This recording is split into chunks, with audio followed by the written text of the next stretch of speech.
Bessiat Adishmaya, avec l'aide du ciel. רל מקשר את עצמי לכל הצדיקים, הם תמשמי דורנו ולכל הצדיקים, ששוך נפק דשי ושם רצה מלכות לרבנו, Qu'Hachem me donne les mots, si tu veux, pour percer le cœur de chacun. Amen. Je connais pas chacun, je connais pas vie, mais qu'Hachem me fasse que chacun qui m'entende se le rende dans le cœur, si Dieu veut, et que chacun reparte d'ici avec des forces et de la lumière pour éclairer son chemin. Alors, bon, on arrive. Vous imaginez bien qu'on va parler, évidemment, ce soir de Purim. On est à... Mais non. Ah, je suis pas signé pour ça, moi. Alors déjà, avant toute chose, je voudrais vous donner quelques précisions sur Purim pour vous aider à ce que vous passiez un bon Purim. Donc, parce que Purim, c'est pas du... Il y a plein de gens qui font Purim, mais qui ne vivent rien de Purim. Et qui sont... Donc, parce que Purim, chacun en le fait, mais ça se trouve, ça fait peut-être... Il y a des gens qui font 20 ans qui font Purim, qui passent Purim, mais ils n'ont jamais fait un vrai Purim. Déjà, première chose, pour qu'on fasse dans l'ordre, Purim, donc ça va commencer cette année, si Dieu veut. Ça commence toujours la veille au soir. Cette année notamment, ça sera sorti de Shabbat. Déjà, première des choses, on ne boit pas le soir. Ça, c'est la première des choses.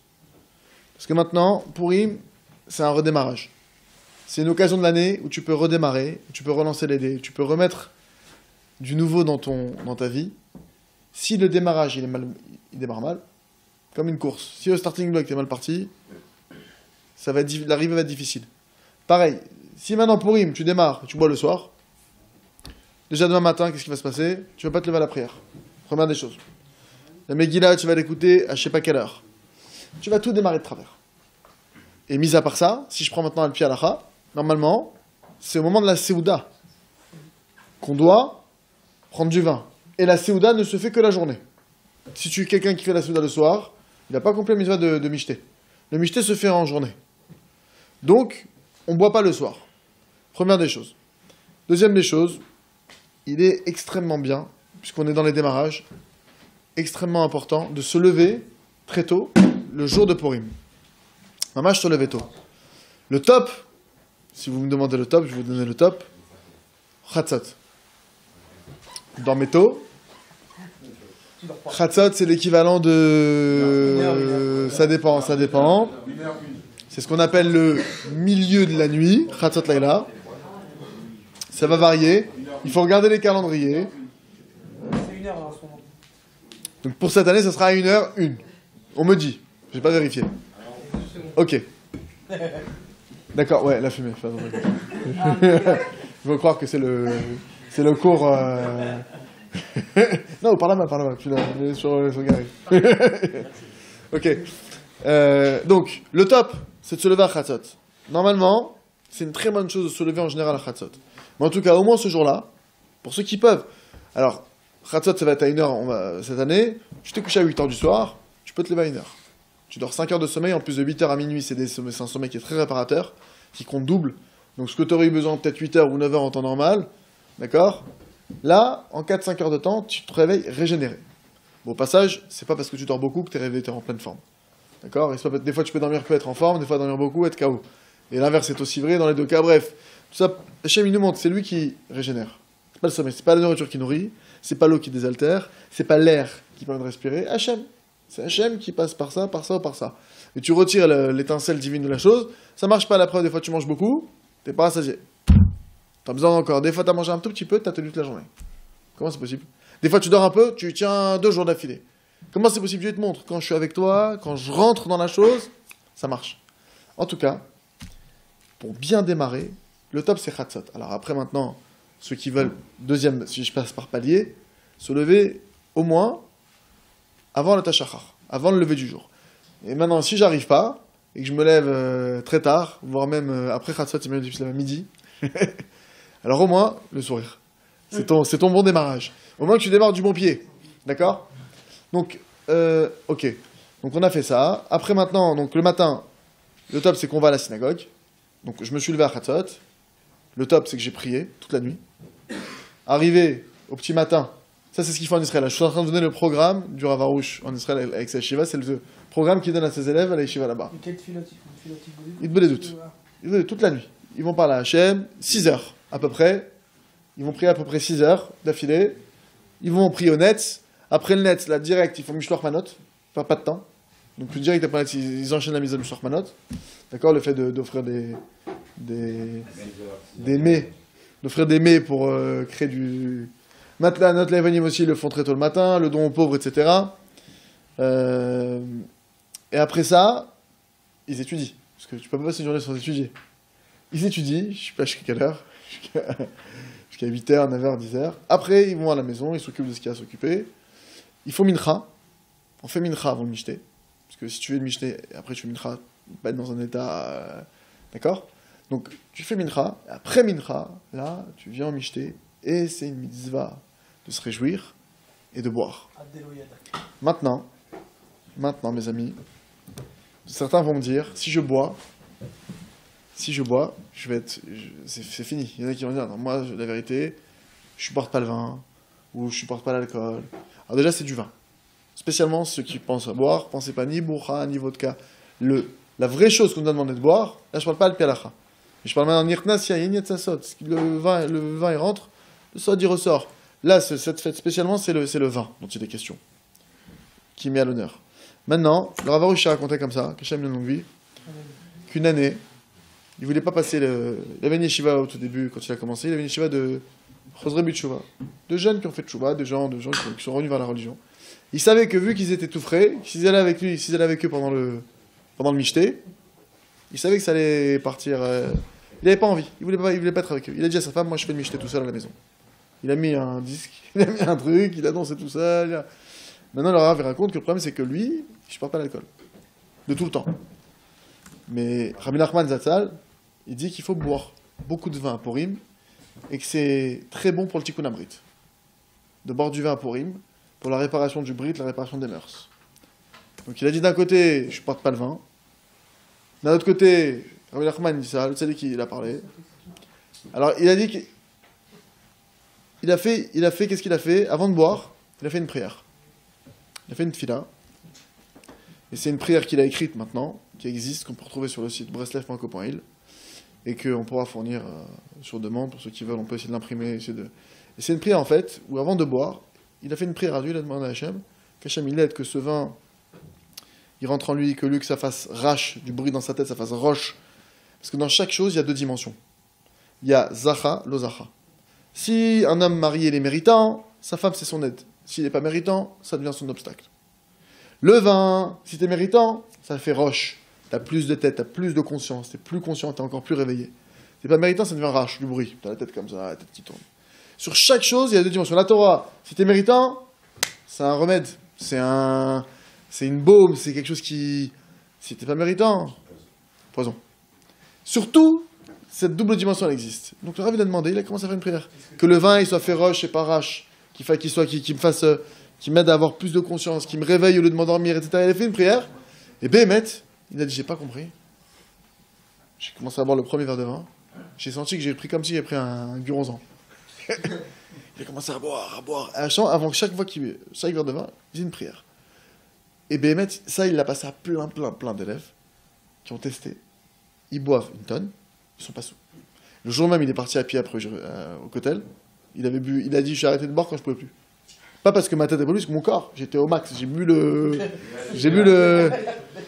suis arrivé au max, je pouvais plus te... Et donc... À Purim. Mistama, parce qu'il y a une mitzvah pour Purim de boire. Mistama. Qu'est-ce que tu appelles méritant? Ah, attends, quand la chose elle est bien faite. Tu comprends? Méritant, c'est-à-dire que c'est dans le sens, est-ce que tu fais bien la chose? Un mari, maintenant, il se comporte bien avec sa femme. La femme, elle est... Ou il se comporte bien tout court. Parce que la femme, maintenant, c'est un bâton d'Hachem. Quand tu bois à Purim, si tu le fais de la bonne manière, tu ressors le fruit. C'est comme si une olive, tu l'as mal pressée. Bah, le jus, tu ne le reçois pas. Si maintenant tu l'as bien pressé ton olive, tu vas retirer le jus. Pareil pour la Torah, tu l'étudies bien, tu en retires le jus. Tu l'étudies mal, tu retires pas, non seulement tu ne retires pas le jus, ça endommage. Donc, il a donné ce texte-là qu'il a écrit à tous ses élèves. Ils le font, ils boivent une tonne, personne n'est sous. Et une fois, c'est arrivé une année qu'il y en a un qui a fait le Hiratson et qui était sous. Il est parti voir le Rav, il dit, je comprends pas, j'ai fait ce que vous m'avez dit, j'ai fait la prière, etc. Le Rav a dit, c'est pas possible. Il a vérifié, il avait bu autre chose que du vin. Il avait bu c'est sur le vin que ça marche. Tous les vins? Mistama. Que le vin rouge.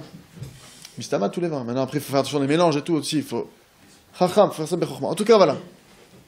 En tout cas, autre chose qui est important que je vous dise sur Purim. Depuis le jeûne d'Esther, donc on vient de passer, on est rentré dans ce qu'on appelle l'ère de Purim. Vous savez qu'à Purim, c'est dit Kol hapochet yad, not nimlo. Tout celui qui tend la main, on lui donne. C'est une loi à Purim. Le jour de Purim, en Israël, vous voyez tout le monde qui vient demander la tzedaka. À la fin, tu te dis, j'en fous, même. Combien? Tout le monde demande. D'accord? Et t'as pas le droit de refuser. Normalement, en temps normal, la tzedaka, comment ça fonctionne? Tu ne dois pas refuser à qui que ce soit. Mais, quand tu dois donner des sommes à des gens, tu dois quand même vérifier. Est-ce que c'est vraiment quelqu'un qui est dans le besoin? Est-ce que c'est vraiment quelqu'un qui... Ok?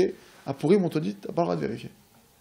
Tu dois donner à tout le monde. Tu donnes à tout le monde sans distinction. Même les non-juifs. Maintenant, je n'ai pas la réponse à ta question. Je n'ai jamais eu cette question à Purim, mais...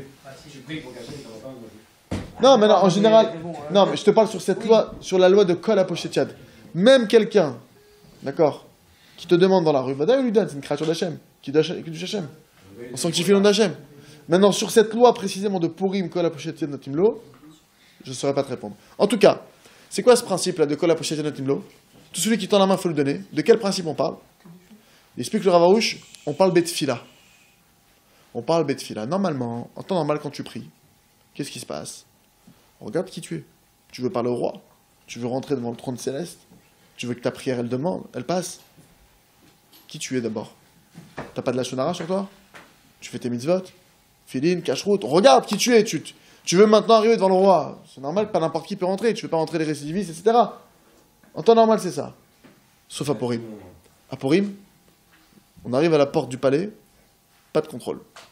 Pas de contrôle d'identité, tu passes.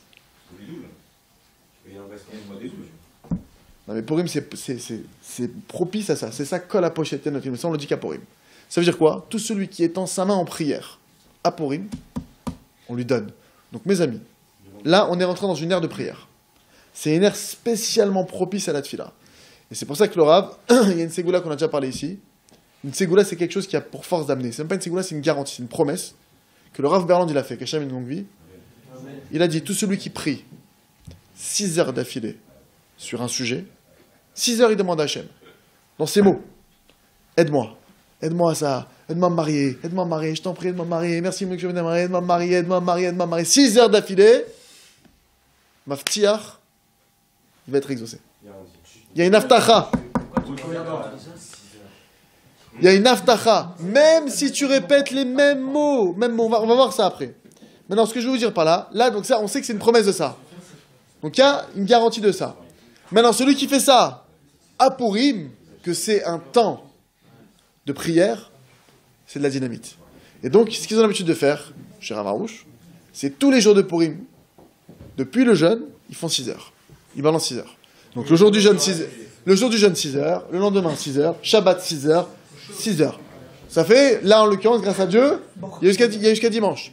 Maintenant, encore une fois, là, ne regardez pas ce que vous êtes capable. Là, je suis en train de vous donner les données. Ils peuvent écrire pendant 6 heures. C'est-à-dire, tu peux écrire, mais pourquoi tu parles? Tu parles. Même si tu n'arrives pas à parler, tu restes devant Hachem. Rabbi Nachman, il a dit comme ça, il a dit, le simple fait d'aller devant Hachem, même si tu n'arrives pas à parler, tu n'arrives à rien dire, tu veux lui parler. Tu veux maintenant ouvrir ton cœur, mais tu n'arrives pas. Parce qu'il faut comprendre une chose, tu crois quoi? C'est un mérite de parler 6 heures avec Hachem. De faire 6 heures, c'est un mérite. Et de parler pendant 6 heures, c'est un gros mérite. Alors c'est sûr qu'au début, évidemment quand vous allez y aller, évidemment que déjà, il faut que vous y alliez. J'aimerais bien voir quelqu'un qui dit, bon, je vais faire 6 heures, je reviens. J'aimerais bien le voir celui-là qui va me dire ça. C'est sur les doigts d'une main. Il y en a un dans la salle qui a fait 6 heures aujourd'hui, Baruch Hashem. Je ne vais pas dire qui, quoi, qu'est-ce. Il y en a un qui a fait aujourd'hui. C'est faisable. C'est faisable. 6 heures. J'en connais un la semaine dernière, il a fait 5 heures par jour pendant 3 jours. J'en connais un autre, c'est faisable. C'est faisable. C'est faisable, ça dépend de vous. Si maintenant ça te tient à cœur, s'il y a un dossier qui te tient à cœur, tu vas le passer ce temps-là. Tu vas aller devant Dieu. Tu passes bien 4 heures à la sécurité sociale. Tu passes bien 5 ans d'études pour ton diplôme que tu n'es pas sûr d'avoir. Tu passes bien toutes ces années-là. Là, je te dis 6 heures devant le maître du monde, il y a une promesse, une garantie du Rav Berland. Et plus que ça, Rabbi Nachman, il a dit que lui-même, il a dit le fait de faire 1 heure par jour déjà, dites-vous les doutes, il a dit celui qui fait ça, il aura toutes les bénédictions du monde, il aura une promesse, un truc, il arrivera à son tikkun, il se rapprochera d'Hachem, etc., etc. Donc si tu fais 6 heures, Kal Vachomer, et à Purim, Kal Vachomer, a fortiori, d'a fortiori, d'a fortiori. Donc, ça peut faire un faux truc, hein, enfin, le casque à côté. Donc, ça maintenant, je vous donne les données pour ceux qui auraient les forces, pour ceux qui ont, vous avez peut-être des dossiers en truc. Quelqu'un qui est malade, Dieu préserve, qu'on lui dit reste 3 mois à vivre. C'est beaucoup 6 heures, franchement. C'est beaucoup 6 heures, on t'a dit chimiothérapie, on t'a dit truc. Je te dis maintenant 6 heures, tu vas devant Hachem. Tu lâches pas l'affaire. Tu lâches pas l'affaire. T'es guéri, c'est beaucoup, c'est rien du tout. C'est rien du tout. C'est au-delà de l'envie en fait. Comment est-ce que tu peux avoir les paroles pendant 6 heures? Oublie, ça, là tu te rends dans un calcul. C'est ça tout le truc. Et là on va voir avec Aman, on va voir ça. Il n'y a pas de Chochma, de Machem. C'est que Moshe Rabbeinu pendant 40 jours et 40 nuits, quand il a prié pour nous sauver du veau d'or, qu'est-ce qu'il a dit Moshe, le Midrash ramène comme ça? 3 mots. Tu sais ce que c'est pendant 40 jours et 40 nuits répéter 3 mots? Mais est-ce que tu imagines le degré du truc?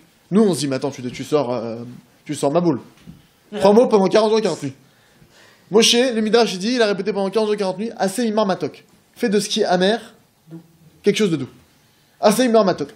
Imagine 40 jours et 40 nuits. Moi je ressors en crombuchon. D'accord? Au contraire, on a mettre Élise Moshe, c'est ça sa grandeur à Moshe. C'est ça l'humilité. C'est d'arrêter de croire qu'on est chacham, d'arrêter de croire que Dieu on va lui faire à Hachem. C'est sûr qu'il faut chercher à faire un plaidoyer. Il faut chercher maintenant à plaider, à vraiment argumenter, etc. D'accord? Comme dans les films à l'époque, Mason ou trucs, c'est les trucs d'avant. Là. Ils venaient des avocats. Devant. Mais ça veut dire, même si t'arrives pas, 45 ans. même si t'arrives pas, c'est pas grave. C'est pas grave. Et Rabbi Nachman, il disait que ces élèves, ils ont une grandeur. Ils sont capables de répéter Ribono Shel Olam des heures. Maître du monde. Ils n'arrivent pas par là après. Maître du monde. Maître, il répète. Ça, c'est une grandeur. Maintenant, mes amis. Donc, c'était les petites données que je vais vous donner sur Purim en soi. Donc, il faut faire très attention à Purim.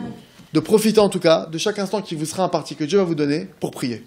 Dommage, pour demander à Hachem. Parce que c'est des moments extrêmement propices, comme je vous l'ai dit, que la pochette yad, notre nimlo. Tout celui qui tend la main, d'accord, on lui donne. Donc, tout celui qui tend la main vers Hachem, Hachem, il donne. Il ne regarde pas. Tzaddik, Hachem, il ne regarde pas. Il ne regarde pas si la personne elle est méritante ou pas. Hachem, il envoie. Première des choses. Maintenant, on va essayer de comprendre Aman. Pourquoi je vous dis Aman spécialement? Parce que je sais que parmi vous, moi le premier, c'était mon cas, certains pensent que vous allez vivre la Megillah, vous allez lire l'histoire, et il y a un type qui s'appelait Aman, il nous a fait du mal, et voilà, chaque année, on ressort comme ça. Aman, Aracha, et on tape des mains, on fait des trucs... Donc Purim est égal, taper des mains sur la tête d'Aman, et Aman, je suis bien content qu'il s'est fait déchirer. Alors, mes amis, la Torah n'est pas un livre d'histoire. Quand vous allez lire la Megillah, c'est pas un cours c'est pas une commémoration de Purim qui s'est passé, Yachasra, il ne s'agit pas de ça. Là maintenant, quand on parle de la Megillah, d'Achashverosh, d'Esther, de Mordechai, d'Aman, on parle de chacun d'entre nous. On va essayer de comprendre ensemble, ce soir, c'est quoi le lien qu'il y a entre moi et Aman. Quand je dis moi, c'est moi, vous, nous et Aman. Pas moi spécialement, mais moi aussi, moi dedans. Alors, le maître, il pose la question. Ils disent, déjà, qui est Aman? Déjà, pour remettre le contexte. Aman, il est Premier ministre. Aman, il n'est pas seulement Premier ministre, il a le sceau royal. C'est qu'en fait, quand tu regardes bien le contexte, c'est lui le roi. Pourquoi? C'est-à-dire que tu as Achashverosh qui est le roi, mais Achashverosh, il est roi en titre sur un trône. Mais celui qui est actif sur le terrain, qui balance des décrets de partout, c'est Aman. Donc, entre guillemets, le roi, entre guillemets, voilà, il a la photo, voilà, c'est lui. Mais celui qui a droit de vie ou de mort sur les sujets, c'est Aman. La preuve, c'est qu'il a émis un décret contre l'ensemble du peuple juif, qu'il a acheté à Achashverosh, il a soudoyé Achashverosh, c'est une folie. Et Achashverosh doit passer son sceau royal, il a fait éditer dans tout le royaume. Donc Aman, c'est l'homme le plus puissant de l'époque. C'est un homme extrêmement riche. C'est un homme qui a des honneurs comme jamais. Il a eu plus d'honneurs qu'Alexandre le Grand. Plus d'honneurs que tous les grands rois que le monde a pu porter. D'accord? Pourquoi? Il sort dans la rue, tout le monde se prosterne devant lui. C'est du jamais vu. On n'a jamais vu aucun roi au monde avoir ça, ce privilège. Il sort dehors, tout le monde se prosterne. Il avait des centaines d'enfants, avec Aïnara, le maître ils disent. Pour te dire tellement la bracha, elle tombe sur lui. On parle d'un type, c'est Monsieur Hatzlacha, Ish Matzliach. Tout ce qu'il a, ça marche. Tout ce qu'il fait, ça fonctionne. Et il monte, et il monte, et il monte. Il est au sommet. Il est au sommet, c'est simple, il est au sommet. Mais Aman, il a un problème. Et quand je dis un problème, il n'a qu'un problème. Mordechai. Tout le monde se représente devant lui, sauf un. Sauf un qui s'appelle Mordechai. Incroyable, tu dis, mais bon, ça va, Aman, détends-toi. Il y a 1 milliard de gens qui se présentent devant toi. Il y en a un, il se prosterne pas, c'est pas grave. T'es milliardaire, t'as de l'argent, t'as des enfants, t'as de la famille, t'as du pouvoir. Calme-toi. C'est un Mordechai. Aman, qu'est-ce qu'il écrit dans la Gemara Megillah? Regardez jusqu'où ça va. Il dit Kolze, tout ce que j'ai, l'argent, la gloire, ce que tu veux. Eno Shoveli, ça vaut rien pour moi. Quand même. Premier pshat que le maître donne, première explication que tu peux donner, c'est qu'en fait, Aman, c'était l'esclave de Mordechai. Pourquoi? Parce qu'il y avait une guerre. Il y a eu une guerre, et il y a un moment de la guerre où il s'est retrouvé, Aman et Mordechai se sont retrouvés ensemble. Le seul qui avait des vivres, c'était Mordechai. Aman, il a voulu profiter des vivres de Mordechai. Mordechai lui a dit, écoute, je veux bien te donner à manger, à boire, mais il faut que tu me payes. Or, en temps de guerre, en plein désert, le litre d'évian, il n'est pas au même prix qu'à l'épicerie quand tu es en pleine ville. Il coûte très cher, là. Il dit, j'ai pas de quoi te payer. Il dit, bah, si tu vas payer, par ta personne. Tu deviens mon esclave. Il n'a pas eu le choix. Il s'est vendu en tant qu'esclave. C'est devenu l'esclave de Mordechai. Il y a plusieurs versions sur comment ils ont signé le contrat. Une des versions, c'est la chaussure. Ils n'avaient pas de papier, de trucs. Ils ont pris la chaussure, je sais pas quoi ils ont écrit. En tout cas, ils ont écrit sur la chaussure de Mordechai, le contrat, signé, Aman, se vend esclave. Et donc Mordechai, chaque fois qu'il croisait Aman, tout le monde se prosternait, lui restait debout, mais il levait sa chaussure. Il levait sa chaussure, genre, arrête, tu peux partir, arrête de faire le... Donc première explication dans la Gemara, quand il dit, tout ça, ça vaut rien, c'est dans le sens, ça vaut rien, ça appartient à mon maître, ça m'appartient pas. Puisqu'il y a un esclave, il n'y a rien qui lui appartient. Maintenant, moi, l'explication qui m'intéresse, c'est qu'on voit que Aman, il dit ça vaut rien dans le sens, si Mordechai ne se présente pas devant moi, si lui ne plie pas devant moi, alors tout ce que j'ai, ça vaut rien. On va essayer de comprendre ça. Le maître, il demande, où est-ce qu'on a une allusion d'Aman dans la Torah? Où est-ce qu'on a une autre allusion? Est-ce que dans la Torah, dans le Chumash, la Megillah, c'est dans le canon biblique, dans les Ktuvim, les écrits. Est-ce que maintenant, dans la Torah, le Chumash, les 5 livres de la Torah, on a une allusion d'Aman? Le maître, il répond, oui. Première allusion, Adam Arishon, c'est écrit, tu ne toucheras pas, Amin, à Etz Azé, de cette sorte d'arbre-là. Amin, Aman, il n'y a pas de voyelle dans la Torah, c'est les mêmes lettres, même mot. Maintenant, c'est quoi, qu'est-ce qui s'est passé avec Adam Arishon? Hachem, il a dit, voilà Adam, imaginez, hein, venez on se met 2 secondes dans le contexte. Adam Arishon, premier homme sur terre, donc la terre est à qui? À Adam. Tout est pour lui. Il va aller en Asie, en Australie, en truc, il n'y a pas d'embrouille, il n'y aura pas d'histoire, tu vas là où tu veux, tu fais ce que tu veux. Il n'est même pas... Donc la terre, c'est une chose. Il est au Gan Eden. C'est-à-dire qu'il est encore mieux que sur terre, il est au jardin d'Éden. Il est au jardin d'Éden. Il est dans un verger, dans un truc, imaginez un jardin, le jardin d'Hachem, c'est un truc, le jardin de Dieu. Les odeurs, les trucs. C'est écrit dans le Midrash que les anges, ils lui faisaient des grillades. Il n'avait rien à faire. Le pain... Vous savez qu'on dit à Motzi Lechem Minaretz, il y a une bracha qu'on fait tous les jours. Enfin, quand on mange du pain, on dit qu'il fait sortir du pain de la terre. C'est la bracha qu'on fait. Béni sois-tu, maître du monde, notre Dieu, roi du monde, qui fait sortir le pain de la terre. Mais vous serez d'accord que Dieu ne fait pas sortir du pain de la terre. Dieu fait sortir du blé de la terre. Pourquoi on dit qu'il fait sortir du pain de la terre? À l'époque, c'était du pain sur le blé. Et si Dieu veut, quand ma chair va se dévoiler, etc., on va revenir à ça. Tu vas sortir dehors, il y aura des chalotes posées, il y aura des... Qu'est-ce que tu veux, une baguette, un truc. Il n'y aura pas besoin de faire tout le travail. Il n'y aura pas besoin de faire tout le travail. D'accord? Donc tu veux dire qu'Adam, il a eu le premier sandwich de l'histoire. Adam, il a connu les kefta, la fa, il avait tout ce qu'il voulait. Et en plus, c'était divin. Ça arrivait tout frais, tout chaud de... Énorme. Il n'avait rien à faire, Adam Arishon. Il était assis, il n'avait rien à faire. Hachem, il a dit, voilà, écoute, mon fils, assieds-toi, mange, kiffe, étudie, balade-toi, voyage, fais ce que tu veux. Juste, tu vois là-bas, à 500 mètres, là-bas dans le coin, regarde, tu vois là, tout là-bas, ouais, tu vois, en tout petit, c'est un arbre. Touche pas à cet arbre, s'il te plaît. Ah, juste celui-là, et pas, touche pas, définitivement. Ne touche pas tout de suite. Ne touche pas tout de suite. Attends, retiens-toi. Ce qu'il a dit Adam. Si j'ai pas cet arbre, tout ça, ça n'a pas de valeur. C'est celui-là que je veux. Et il est parti tout de suite vers cet arbre. Le premier Kfouï Tova de l'humanité, le maître dit, c'est Adam Arishon. C'est Adam Arishon, le premier. Le Chava, on n'en parle pas parce que la femme, c'est le miroir de l'homme, on rappelle. Donc si Chava, elle a été comme ça n'est que par rapport à son mari. Donc, concrètement parlant, la racine d'Aman, elle vient d'Adam Arishon. Adam, il a été ingrat. Maintenant, le maître, il continue, il dit, mais est-ce qu'il y a une autre allusion encore? Laman, Aman, c'est les mêmes lettres. Laman, c'est quoi? Laman, la nourriture céleste qui est tombée dans le désert. Même lettre qu'Aman, elle est tombée dans le désert. Et qu'est-ce qui s'est passé avec cette manne? Alors, je précise que cette manne était divine. C'était une nourriture préparée par Dieu. Alors, tu choisissais le goût que tu voulais sur la nourriture. Tu veux un couscous? Keila, Dafina? Tu veux les deux en même temps? Tu veux une Keila, mais en même temps, Satam Choui avec Psalolou, bien un peu le relevé. Ce que tu veux. Comme tu veux. Tu veux un Tchoulen, tu veux. Avec ce que tu veux, c'était le goût de ce que tu pensais. Imagine le truc de fou. Et c'est le goût d'Hachem. C'est-à-dire, tu penses à un couscous d'Hachem. Je pense que personne n'a pensé à un choulet à ce moment-là, à mon avis. Tu penses à ce que. C'était un truc de fou. Qu'est-ce qu'ils ont dit dans le désert? Qu'est-ce qu'ils ont dit maintenant? Ils ont tous les goûts du monde dans leur bouche. Ils ont la nourriture qui a tous les goûts. Qu'est-ce qu'ils ont dit? Les cailles. On en a marre de ce lechem aklokel. On en a marre de ce pain léger, là, ce pain. On veut des cailles. Normalement, on a envie de leur dire arrêtez de faire de la caille, les gars. Mettez-vous. C'est pas possible. Vous avez devant vous une nourriture céleste qui a tous les goûts du monde. Vous me dites, t'as un truc, il y a tout de ça. Qu'est-ce que tu me dis? Non, je veux autre chose. Même problème. Maintenant, mes amis, vous savez d'où vient le problème? On va essayer de comprendre ça ce soir. Parce que là, tout ça, il ne s'agit pas de dire que dans le désert, c'est ce qui s'est passé, ou Adam Arishon, etc.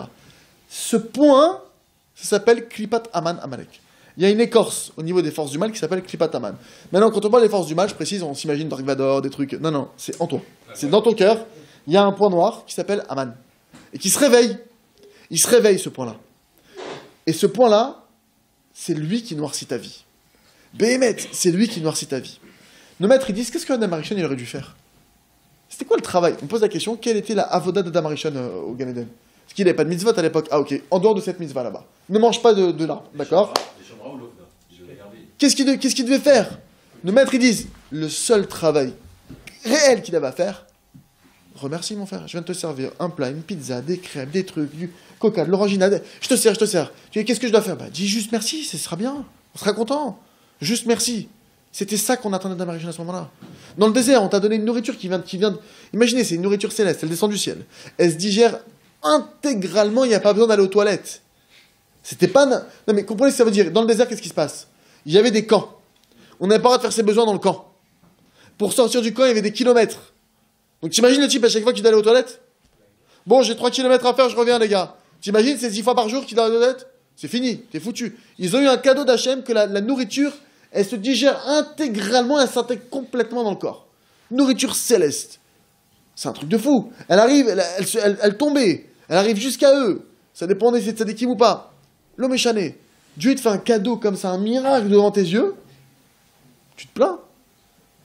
C'est quoi? Donc la klipa d'Aman, c'est le fait de toujours, et ça vous connaissez tous, ce que je veux dire là, tout le monde connaît ce truc-là. C'est le fait de dire, bon, alors je t'ai amené ça. Et la elle va dire quoi la personne? Oui, mais t'as oublié ça. Tu sais cette notion-là? Le type, ça m'est arrivé là, Shabbat, on était à Shabbat, il y a un type, il arrive, je sais pas, il y a 10 tonnes sur la table, il dit, dommage, il n'y a pas le truc. Excuse-moi, avant de dire dommage, dis-moi merci pour ça. Dire, le temps que tu dis merci, on aurait fini la semaine déjà. Si tu avais juste dit merci. Juste merci maintenant, sans rentrer dans les... Le problème, vous savez, c'est quoi? Première des choses, c'est que nous n'avons pas la valeur. Nous n'avons pas. Comment elle se déclenche? Comment est-ce qu'elle peut prendre forme, cette écorce des forces du mal? C'est quand quelqu'un n'a pas la valeur de ce qu'il a.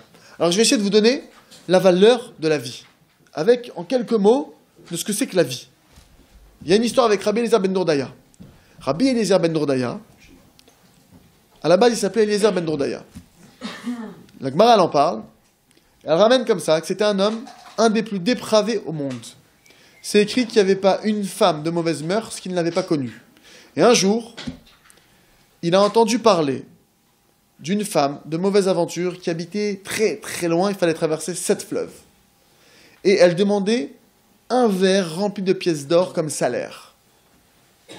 Voilà, il faut être vraiment... Genre, elle demande une somme, c'est abusé. Ah, c'est bon, elle a 8000 km, elle demande. Ah, c'est bon, calme-toi. Ça y est, calme-toi, Habibi. C'est bon, t'as fait assez de bêtises comme ça dans ta vie. Il est parti. Il a traversé les 7 fleuves. Il a été voir cette femme. Il a fait la Avera avec elle. Et le maître, il raconte, je ne veux pas certains détails, parce qu'on est filmé, parce que c'est pas le lieu. Le maître, il raconte que cette femme lui a dit, tu ne pourras pas faire tchouva. Elle lui a mis un scud en pleine tête comme ça, avec un argument de taille. Et cette femme-là, de ce niveau d'impureté, qui lui dit ça à lui, avec un argument, il dit, mais non, c'est pas possible. Je vous passe tous les détails. Au final, il a fait tchouva. Il s'est pris en main. Maintenant, imaginez, je parle de quelqu'un qui a fait pas les 400 coups, les 4000 coups. Fin de sa vie et tout. Hein. C'est-à-dire, le type, il n'est pas jeune. Hein. Il a vécu. Il a fait tchouva. Il est mort de ça. D'accord? Mais, c'est écrit qu'au moment où il est mort, il y a une voix céleste qui est sortie et qui a dit Rabbi Eliezer. Il s'appelait Eliezer. Imaginez le type, il y a 2 secondes, il était avec une femme de mauvaise mœurs. C'est un fou. C'est un dépravé. C'est ce type-là, je me dis, mais qui s'approche pas de moi. Il meurt. La seconde d'après, on entend Rabbi Eliezer Ben Dourdaya. Il a appelé Rabbi. Est invité au Lamaba. Le mec, il est rentré au Lamaba. En 1 minute, au monde futur. En 1 minute, il a fait tchouva en un instant. L'homme est chané, on rentre pas là-dedans parce que là tu vas me faire un faux pchat. Tu vas me faire un faux truc, tu vas me rentrer une angoisse, faut mourir alors pour faire tchouva, c'est faux. C'est faux. Lui, dans son cas, à lui spécialement, il y a plein de... Il y a beaucoup d'encre qui a coulé sur lui pour expliquer ce cas-là. Bref, pour être médaillé avec pourquoi Mezouman, bref, plein de trucs. En tout cas, tu vois une chose. En un instant, tu peux acquérir ton monde futur en un instant. Lui, maintenant, on parle d'un type, c'est même pas qu'il fait des mitzvot, il fait des 400 coups. C'est pas qu'il a fait du bien, c'est qu'il fait du mal, mais un mal violent. Il a réussi à avoir un monde futur. Toi, tu mets les tefilines, tu manges cachère, tu viens à un cours de Torah ce soir. Vous savez comment Hachem il se réjouit de voir ses enfants qui viennent comme ça, qui se déplacent un jour de jeûne, vous êtes venus, il est 9h30, et vous êtes là. Vous savez comment Hachem il se réjouit de voir ses enfants qui viennent écouter sa Torah, qui viennent se rapprocher de lui. On n'a pas idée de ça. Béhémet, une autre histoire. Il y avait le Maharsha Kadosh, il ramène une histoire comme ça. Il y avait un type, d'accord? Toute sa vie, c'était un rachat. Rachat, je précise, ça veut dire quoi? C'était un mécréant, mais c'est pas quelqu'un qui était entre guillemets, bon, il connaissait pas la Torah et les mitzvot. Non. Il a été contre la Torah et les mitzvot toute sa vie. Contre les rabbanim, contre la Torah, à chaque fois contre. Il faisait des problèmes pour pratiquer la Torah, il embêtait les gens. Bref, je vous parle de quelqu'un Qui connaissait la Torah. Pas forcément qu'il connaissait, mais dans le sens, je vois ce que je veux dire, mais en tout cas, c'est qu'il a fait beaucoup de mal, volontairement. Arrive le jour où il meurt. Il se pose la question, parce que c'est de la particulière dans ce genre de cas, est-ce qu'on l'enterre normalement? Est-ce qu'on lui fait un kavod normalement? C'est un type qui, toute sa vie, a bafoué la Torah. Tu comprends? Donc on ne peut pas non plus faire du kavod à quelqu'un qui a... La question, elle arrive au Rosh Yeshiva de la ville, il dit non, il faut l'enterrer, on l'enterre. Il nomme des Bachorei Yeshiva, des types de la Yeshiva, il les nomme pour l'enterrer. Ils vont pour l'enterrer, ils l'enterrent.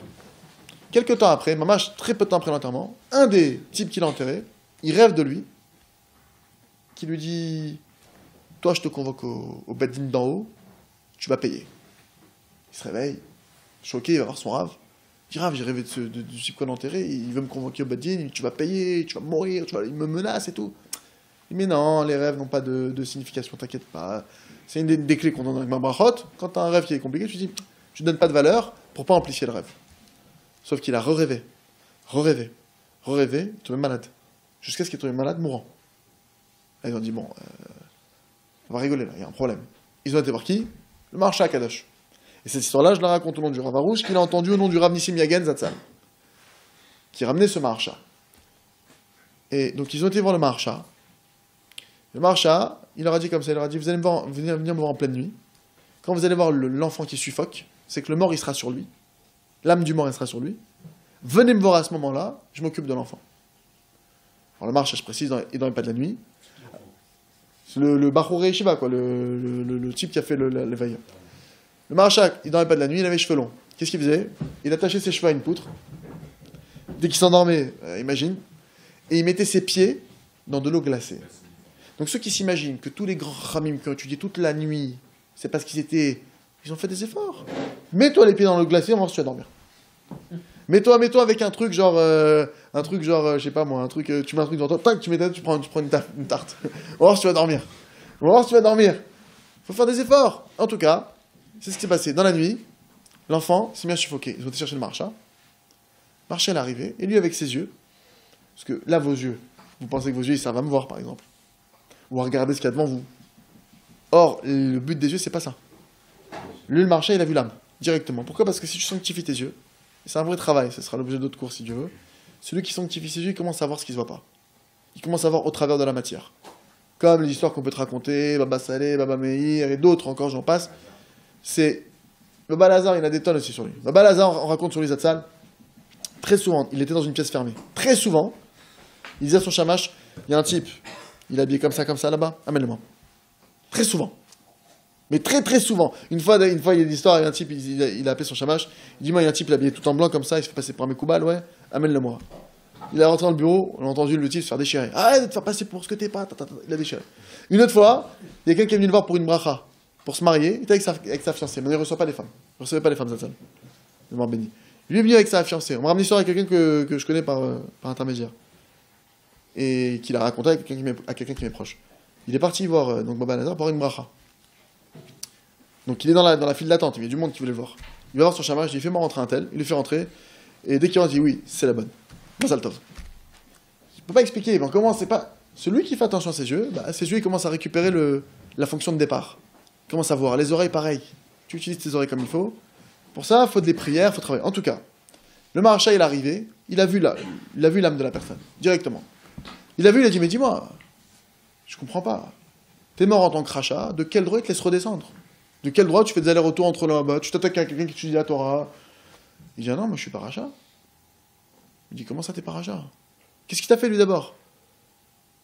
Il dit, lui, en fait, quand il m'a enterré, quand ils m'ont fait la préparation pour la préparation mortuaire, le lavage mortuaire, il m'a pris comme ça, il m'a fait une espèce de rachat à toi. Alors c'est vrai que j'étais mort à ce moment-là, mais il s'est moqué de moi. Je dis, alors, de quel droit ? T'es un rachat, tu peux pas redescendre comme ça. Tu as vu tout ce que t'as fait ? Je dis, mais le problème, c'est que quand je suis monté en haut, au moment où je suis monté, que je suis arrivé dans le tribunal céleste, toutes mes avérotes, elles sont venues pour m'avaler. Elles ont commencé à vouloir me sauter pour m'avaler tout cru et me déchirer. Au moment où elles ont voulu m'avaler, il y a un puits de lumière qui s'est ouvert devant moi, qui a fait écran entre la vérote et moi, et j'étais protégé. C'est quoi ce puits de lumière ? C'est qu'une fois, je marchais devant un fleuve, il y a un type qui est en train de se noyer. J'ai eu de la peine, je l'ai sauvé. Et il s'avère que ce type-là, c'est un Talmid Chacham. C'est un érudit en Torah. Donc du coup, là-haut, quand ils ont voulu m'avaler, ils ont dit, ouais, mais il a sauvé une vie. Qui sauve une vie ? Il sauve un monde. On ne peut pas le punir.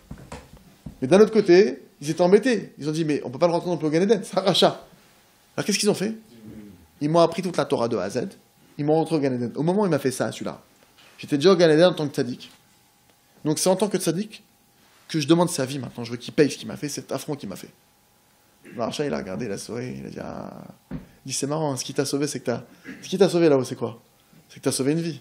Là, maintenant, t'es en train de faire quoi ? T'es en train de reprendre une vie. Tu crois qu'il va se passer quoi dès que tu vas le reprendre, celui-là ? Le mur de lumière, il va tomber, tu vas aller en enfer directement. Il a entendu ça, il est parti. Plus jamais revenu. Mais donc, tu vois, écoutez, ce truc de fou. Ce type-là, toute sa vie, c'est un rachat. Il est mort en tant que rachat. Il est mort comme une fois dans sa vie... Il y a un type qui est en train de mourir, c'est pas non plus l'action, c'est une belle action, mais tu vois un type qui meurt. Je veux dire, c'est pas le type...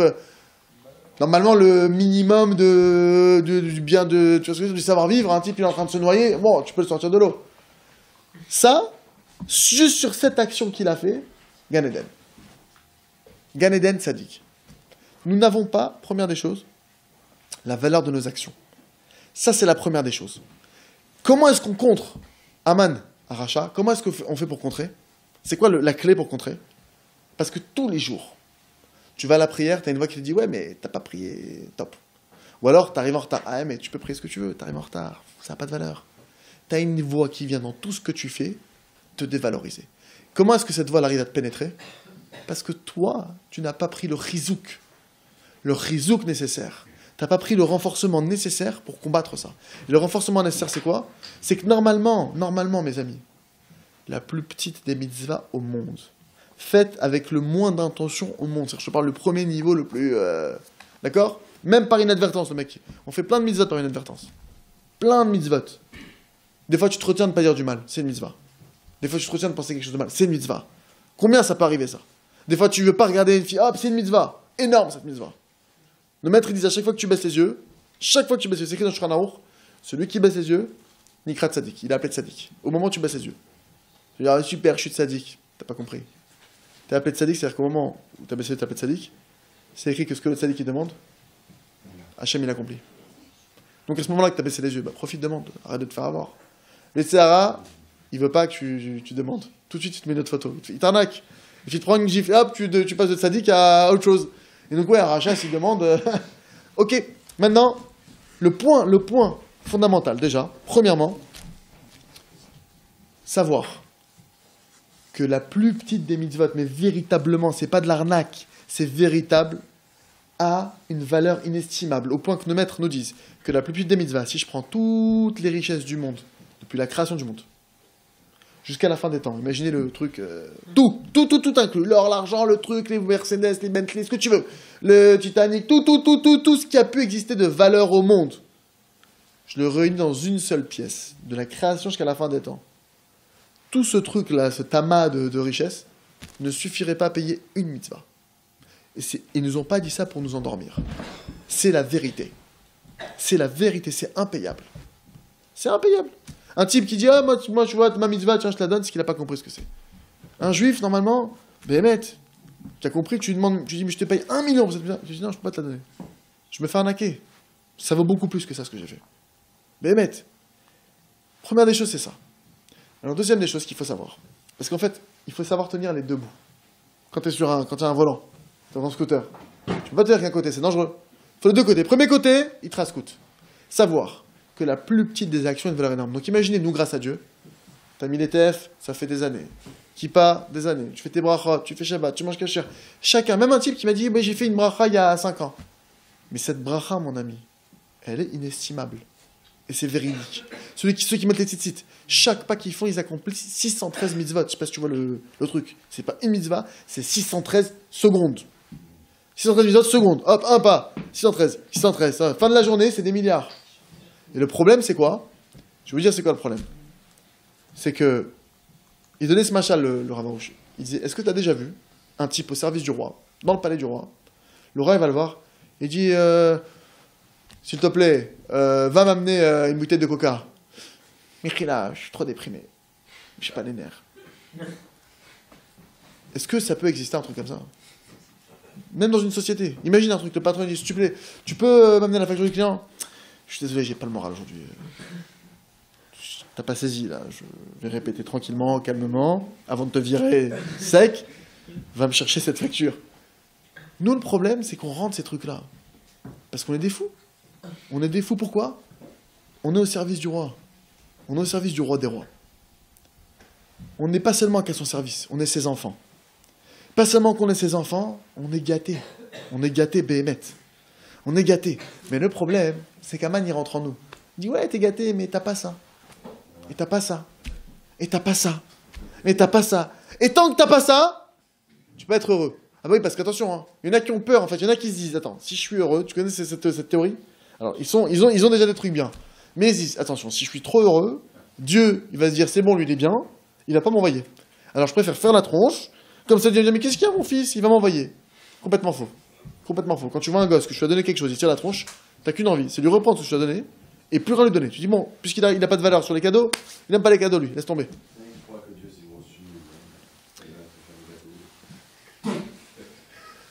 Chacun son... En tout cas, mes amis, première des choses, le remède contre Aman, c'est quoi? C'est de dire, tout ce que j'ai, ça a une valeur. Bah, oh, Hachem, je me suis levé en retard. Je suis debout. J'ai dit Modani. Je vais faire une bracha. Tu veux m'enlever ça? Parce que c'est ça le truc, c'est que comment c'est quoi l'arnaque? C'est que dès que tu rentres dans ce que t'as pas, l'arnaque qui va suivre, c'est quoi? C'est qu'il va t'enlever ce qu'il y a derrière. C'est que du coup, même un type, il fait à midi maintenant, il met cette filine. C'est une mitzvah ou c'est pas une mitzvah? C'est une mitzvah. Maintenant, une mitzvah qui fait avec Joël vaut combien? Elle vaut des milliards. Alors il se dit, bon, je ne vous enlèverai pas les tefilines. je vais lui enlever la joie des tefilines. Et je vous dis plus que ça. Au début, il t'a enlevé la joie pour ça, que tu saches. Par la joie qu'il t'a enlevé, il va t'enlever les mitzvot. Et il t'enlèvera les tefilines un jour. Il t'emmènera même jusqu'à la vera. Parce qu'il faut savoir une chose. Rabbi Nachman explique comme ça là-bas dans l'écouté Moran. Déjà, il faut savoir. Il dit qu'il est impossible d'arriver à la dimension de ce que c'est qu'un Ish Israëli, un homme d'Israël, véritablement, en dehors d'Israël. Première des choses. Vous devez l'entendre. Minachem, ce soir, vous n'êtes pas venu pour rien. De faire l'Aliyah, c'est pas qu'un trip sioniste. C'est pas qu'un. C'est vrai que c'est notre terre, c'est vrai qu'on l'aime. Mais il ne s'agit pas que ça. Il s'agit que concrètement, maintenant, cette terre, c'est la terre qu'il nous faut pour atteindre notre dimension. Comme maintenant, je te dirais, un poisson, pour qu'il soit vraiment au max de ses capacités, il faut de l'eau douce, avec son... Il a besoin de son élément naturel. Les animaux ont tous un élément naturel. Le juif, son élément naturel, c'est Israël. Maintenant, pourquoi il dit ça? Parce qu'il dit qu'en Israël, c'est là-bas où on arrive à une dimension qui s'appelle Erech HaPaim. La longanimité, la patience. Il faut savoir une chose. Il dit que normalement, on doit arriver à un stade où peu importe ce qui m'arrive, et là c'est un chidouche que je vais vous donner ce soir, et que je vais vous aider, parce que qu'est-ce qui se passe maintenant? Toi tu vas me dire, ok, Michael, je veux bien t'écouter. Les mitzvot, je sais qu'elles ont une valeur de folie. Mais le fait est que quand je suis dans l'épreuve, j'ai des boules. J'ai le moral qui tombe. Quand l'épreuve, elle me tombe dessus, je suis au moment de l'épreuve, j'arrive pas à oublier que j'ai fait une bêtise. Même Dieu préserve. Je me précise que ce que je vais dire s'adresse uniquement à ceux qui servent Hachem. Ceux qui veulent faire des bêtises, ceux qui veulent... Badaï, mais il y en a d'autres qui vont, si je vais m'entendre, j'espère. Non, je le précise, parce que de ce que je vais dire, maintenant, on peut tordre mes paroles. J'en prends le risque, mais je précise. Ne tordront mes paroles que ceux qui ne veulent pas servir Hachem. Parce que ceux qui servent Hachem, ils ne s'en serviront pas contre moi, ni contre eux. Il explique là-bas, dans l'écouté Moran, que un homme, il est obligé, un juif, un Ish Israëli, pour devenir Ish Israëli, il est obligé de passer par un nombre incalculable, innombrable de chutes. En fait, il parle de bilboulim. Il dit c'est obligé qu'il passe des bilboulim. Le Rav Arush, il disait en fait, vous savez que dans la Gemara, il y a une habitude d'utiliser toujours un langage propre. On va pas dire des mots sales pour dire une chose qui est sale. On va utiliser le langage propre. Par exemple, des fois, quand on va dire que le peuple juif va prendre, c'est pas bon pour lui, on va pas dire les juifs, on va dire les sonnés Israël, les ennemis d'Israël. Mais en fait, on parle des juifs à ce moment-là. Il y a plein de...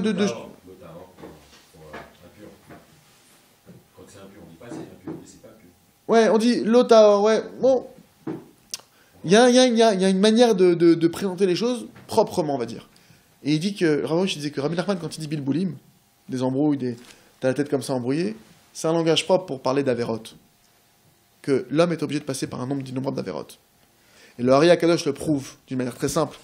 C'est que les 13 attributs de miséricorde, dans les 13 attributs de miséricorde que Dieu a donné à Moshe Rabbeinu, il y en a un qui s'appelle Rachum. Vechanoun. Dieu il est miséricordieux. Dieu il est clément. Il gratifie. Chanoun c'est chinam, il donne gratuitement. Et si un type il est premier de la classe, quelle miséricorde. Le mec il est premier, le mec il arrive à l'heure au travail, il est bien habillé, et c'est le meilleur chiffre d'affaires de la truc. Et à la fin il reçoit son salaire. Ben, c'est normal.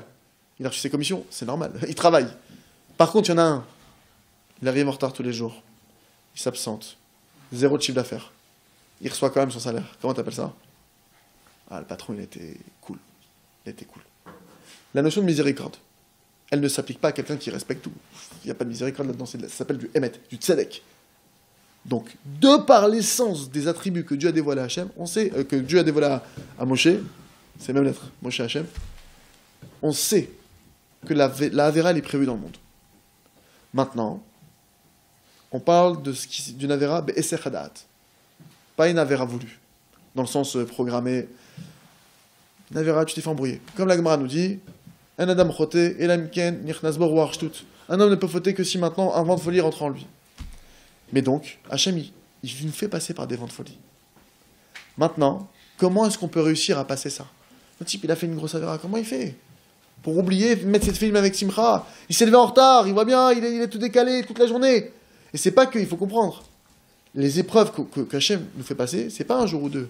C'est si un jour ça se passe bien, c'est un miracle. Quand tu as fait un truc dans ta journée, que ça s'est bien passé, c'est-à-dire que ça s'est bien coordonné, t'es parti à l'heure, t'es arrivé à l'heure, t'as trouvé une place tout de suite, là, t'es dans un truc pas normal. C'est un miracle. Le truc normal, c'est que t'arrives pas à partir à l'heure que tu veux, t'arrives pas à l'heure que tu veux. Et ça, c'est pour tout le monde.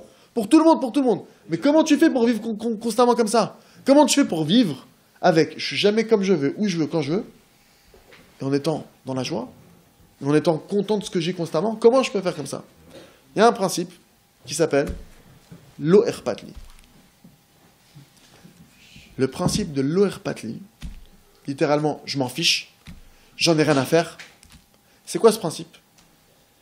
C'est le principe d'être capable, au moment où la chose elle vient devant moi, et elle vient me plomber le cerveau, de regarder droit devant et dire j'en ai rien à faire. Ça ne me fait strictement rien. Alors tu vas me dire, c'est trop facile ton truc. Il n'y a pas un risque de ne pas faire d'effort, hein. C'est trop facile, alors tu te déresponsabilises, tu fais des trucs. Non, non, non, cher. Non, non, cher ami. Je me déresponsabilise pas. L'irresponsabilité, c'est quoi? C'est de laisser la tristesse rentrer en moi. Parce que dès que la tristesse elle rentre en moi, tu peux être sûr d'une chose. Tu deviens le QG, le quartier général des forces du mal. Dès l'instant où tu deviens triste, on peut faire des paris sur toi. Peut-être qu'il va aller, je sais pas, là-bas, peut-être qu'il va appeler cette fille, peut-être qu'il va faire ça, peut-être qu'il... Tout est possible. Ouvrez les paris, messieurs, c'est sûr qu'il y en a au moins un qui gagne. Et d'ailleurs, regardez bien. Regardez bien. Chacun, la plupart d'entre nous, quand on tombe, regardez ce qu'il y a eu avant. Ouais, j'ai eu besoin de kiffer. Pourquoi tu as besoin de kiffer là? C'est marrant, hein? Pourquoi tu as eu besoin de kiffer là? J'ai eu une petite angoisse avant. J'ai eu besoin de... Mais pourquoi tu t'es angoissé sur ça? Bah, je sais pas, le truc il est venu, je l'ai pris au sérieux, j'ai voulu vraiment, mais j'ai raté. Tout le problème, c'est que tu te prends trop au sérieux. Détends-toi. Je t'ai pas levé. Il y a un élève, il est parti voir Avarouche. Je dis, Rav, Mechila, ce matin, je me suis pas levé. Il a dit, l'essentiel, c'est que tu t'es levé déjà. T'aurais pu ne pas te lever du tout. Il y a des gens, ils se lèvent pas. Il y a des gens, ils s'endorment, ils se lèvent pas. Hein. Je vous assure. Et ils ont les boules, hein, mais ils peuvent, c'est trop tard. Les tefilines, non, c'était la vie d'avant. On peut te renvoyer, mais il va falloir que tu passes par la Brit Mila, par plein de trucs. Ça va pas être tout de suite. Toi, tu t'es pas levé à l'heure, ok. Tu vas le faire plus tard. C'est sûr, mais je vais me dire, ah, mais il faut se lever, ok.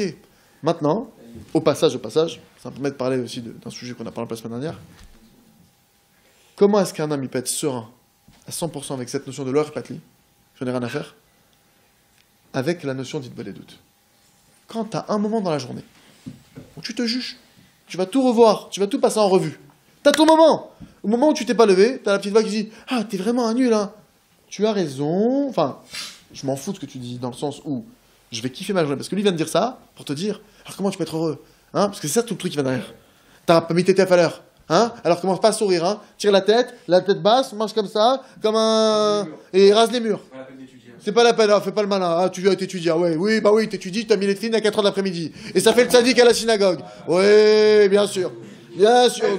Dieu, il va avaler ça, bien sûr. Il rentre dans ta tête comme ça, il te dit, mais t'es un rachat. Moi, combien de fois on m'a dit, mais attendez, il y en a qui... Allô, il y en a après certains... Il y en a qui font la vérote, ils veulent plus mettre tête filine. Pourquoi? Attends, je suis sale, je suis... J'étais en boîte de nuit hier, je vais pas aller mettre les tefilines. Tu sais, c'était des liens. J'ai mis un pantalon jaune, je vais pas. Tu sais, des trucs, tu comprends pas le délire. Mais c'est d'où ça vient? Parce que maintenant, qu'est-ce qui rentre en toi? Cette arnaque. Il vient te faire dire maintenant que tout ce que t'as, ça vaut rien. Ah bah, t'as fait cette avéra là? Ah bah, ça y est, hein, t'as sauté. Hein. Maintenant, t'as sauté. Hein. En plus, ce qui est marrant, c'est comment il vient au début? Au début, mais c'est quoi ce fruit? Mange du fruit, qu'est-ce qu'il y a? C'est qu'un fruit, arrêtez vos trucs, vos khumrot, les rabbins, les trucs. Tu fais la vera. Au moment où tu fais la vera, qu'est-ce qu'il te dit? Oh là, oh là, oh t'es KO. Oh t'es KO là, j'avais été, je pensais pas que tu m'écouterais. Là je peux plus rien faire pour toi. Oh non, arrête tes bêtises, et toi t'es là en train de t'angoisser. Oh, c'est vrai, il a raison. Mais c'est toi qui m'a... Oh, il cherche un repère le type, il cherche un appui. Rabbi Nachman Zatzal, il a dit comme ça. Écoutez bien cette phrase, il faut que vous la gravez, moi je me la répète pour moi parce qu'elle me fait beaucoup de bien. Il a dit comme ça devant tous ses élèves. Il a dit tel que vous me voyez. Rabbi Nachman, il avait un niveau énorme, il le savait. L'humilité, c'est pas de croire que t'es rien, c'est de connaître ta place. Il savait qu'il avait un niveau élevé. Il avait des élèves qui avaient 70 ans. Il y avait des élèves qui avaient 70 ans, qui avaient des milliers d'élèves d'Admouri. Imagine, il y avait un type, 4000 élèves devant lui comme ça. Oui, Rav, 30 ans, 70 ans. Imagine le level du truc. Imagine l'humilité qu'il avait aussi. Si Dieu lui a donné ça, c'est qu'il avait été vraiment humble. En tout cas, il a dit à ses élèves, tel que vous me voyez maintenant, même si demain je suis amené à fauter, la plus grande avéra du monde, c'est ces mots. tel que vous me voyez, je resterai le même. Le même sourire, la même simcha. Et comment alors? Juste une chose, par contre, je ferai tchouva. Quand tu sais que tu as ton heure de tchouva dans la journée, quand tu sais que tu as un moment, tu vas faire les comptes avec Hachem. Alors, t'es tranquille. Alors, il faut la verra après que tu vois. Non, alors, qu'est-ce qui se passe? Quand le type il a fait une bêtise, il y a le remords qui vient, la culpabilité, t'inquiète pas, détends-toi. J'ai rendez-vous avec le créateur tout à l'heure, je vais m'occuper avec lui, on s'arrange, on est en compte, moi et lui. Parce que qu'est-ce qui se passe? C'est parce que tu passes toute la journée dans l'angoisse que tu n'arrives pas à passer ce moment avec Dieu. T'es angoissé, et je te dis, alors t'es au sommet de l'angoisse, et je te fais rendez-vous avec le patron pour tout expliquer tes erreurs. Ah frère, je peux pas, j'y vais pas, je vais pas au rendez-vous. Par contre, tu passes toute la journée, rigolade, kiffa, il avait un Baruch Hashem. T'as voulu que je tombe? Merci mon Dieu. Mais qu'est-ce qu'il y a de bien dans le fait de tomber? Je vais te dire ce qu'il y a de bien. Écoutez bien ça. Je vais vous faire une équation à deux inconnus, simple. D'accord? Regardez bien. Tout ce que Hachem fait dans ce monde n'a qu'un seul but. C'est quoi? Ça sert à nous rapprocher de lui. Le seul but de tout ce que Dieu fait sur terre, c'est uniquement de nous rapprocher de lui. Qui que tu sois, où que tu sois, juif, non juif, peu importe, tout sert à rapprocher de Dieu. Donc, je vous pose la question. Se rapprocher de Dieu, c'est bien ou c'est pas bien? C'est bien. Alors pourquoi tu pleures quand tu te lèves en retard? Pourquoi tu pleures quand tu as raté tes tests? Non, c'est tes yeux qui voient ça. Tu t'es rapproché de Dieu. Ce qui éloigne d'Hachem, c'est pas ça. Pourtant, après, on a porté des corbanes, non? C'est pas ça. Vadaï. Mais donc pourquoi? Pourquoi? Parce qu'il y en a certains, qu'est-ce qui se passe? Vous voyez comment ça fonctionne? Je vais vous dire comment ça fonctionne. Il y a ce que l'homme il croit de lui, et il y a ce que Dieu il sait de lui. Par exemple, un type il croit qu'il est super humble, ou qu'il est super calme. Preuve, il voit, Hachem, je m'énerve pas. Et un jour, il y a un type, il vient, eh, vous, arrête! Elle a dit, purée, je me suis mis en colère, mais si lui n'était pas venu, je me serais jamais mis en colère. Non, cher ami, je t'ai trompé. Tu t'es mis en colère parce qu'il y a de la colère en toi. Bah oui. Donc, cette personne-là, qui est venue, qui t'a pris la tête, dis-lui merci. Elle t'a fait comprendre qui tu étais. Et donc, cette colère, elle rapproche ou elle éloigne d'Hachem? Ce type-là, il était en train de vivre dans l'illusion de croire qu'il était calme. Donc, il était loin, il ne se serait jamais rapproché. Celui qui ne veut pas se lever tôt, c'est impossible qu'il se lève tôt. Là encore, tu peux te contrôler pour la prière. Mais te lever tôt, c'est impossible. Alors, tu veux que je te dise? Si tu n'es pas conscient. On va arriver à un principe. Dans un autre monde. 8h du matin, c'est comme pour un autre. Je comprends. Comme certains, pas manger, c'est pas possible. Comme certains, venir étudier, c'est pas possible. Comme certains, ne pas faire la baiser à une fille, c'est pas possible. Chacun à son niveau, il a son impossible. Là, c'est physique. Les yeux, Même, c'est ce que tu crois. Maintenant, ça peut être physique. Ça peut être physique, véritablement. Mais pourquoi Dieu fait ça? Parce que la personne qui te dit ça, elle souffre de ça. Elle sait qu'elle n'arrive pas à se lever. Elle aimerait se lever. Elle a lu celui qui se lève honnête, le sourire, la bracha, et tous les matins, quand il se réveille à 8h, 8h égale, encore pas de bracha, encore pas d'atzlacha. Et il démarre sa journée. Il démarre sa journée comme ça. Ok? C'est parce qu'il n'y a pas écrit pas de bracha, mais il y a écrit celui qui se lève à ce moment-là, net. C'est un moment, c'est bon, non-stop. C'est une loterie, le truc. D'accord? Maintenant, tu sais pourquoi Dieu fait ça? Dieu, il sait qu'il veut se lever. Mais Dieu veut lui montrer une chose. Tu crois que tu as un patron? Tu crois que tu comprends la Torah? Tu crois que tu sais ce que je veux de toi? Ouais? Tu crois que tu sais? Tu crois que tu es quelqu'un de fort? Ah, vas-y, lève-toi tôt. Ah, j'arrive pas à me lever tôt. Ah, pourquoi t'arrives pas à te lever tôt? Parce que sans mon aide, tu fais rien. Il y en a d'autres, ils veulent étudier, ils n'arrivent pas. Ah, pourquoi tu me laisses pas étudier? Parce que tout vient de Dieu, ouais? Et tout est bien, en quoi c'est bien? Parce que Dieu veut te montrer que sans mon aide, tu n'étudies pas. Sans mon aide, tu fais la shonara. Sans mon aide, tu fais de la vérote. Donc l'homme, d'un coup, il commence à comprendre qu'il a besoin de l'aide d'Hachem. Et il devient humble. Donc tout ce que Dieu fait, que ce soit mitzvah avera, ça sert à se rapprocher d'Hachem. Maintenant, évidemment, je ne parle pas de quelqu'un qui cherche à fauter. Je parle de quelqu'un qui cherche à servir Dieu, qui n'arrive pas à se lever, qui n'arrive pas à se contrôler, qui n'arrive pas à se retenir. C'est un autre sujet. Tu me rends autre chose. Mais ça aussi, ça rapproche d'Hachem. Tout rapproche d'Hachem. Ça sert à ne prendre ça ou ça, tout rapproche d'Hachem. Il y a à faire. En tout cas, mes amis, pour conclure, je veux juste vous dire une chose. Pour résumer, vous savez pourquoi on vient étudier? On vient étudier parce qu'on a besoin d'avoir des armes pour combattre. Vous allez sortir dehors, Et on va vous faire croire peut-être que cette heure d'étude que vous avez fait, elle a servi à rien. Alors que chaque mot de Torah, c'est des millions et des millions et des millions. C'est-à-dire que rien qu'un type, il a étudié 1 heure de Torah, normalement, s'il a la valeur de ce que c'est, rien qu'1 heure dans sa vie, même 1 minute, il peut plus jamais... Normalement, il a de quoi se renforcer jusqu'à la fin des temps. Dès qu'il a un coup de blues, il dit « Non mais quand même, j'ai pris 7 minutes de Torah. Non mais quand même, juste ce moment de Torah. » Alors qu'elle va à plus forte raison si le type, il a des heures et des heures et des heures et des heures.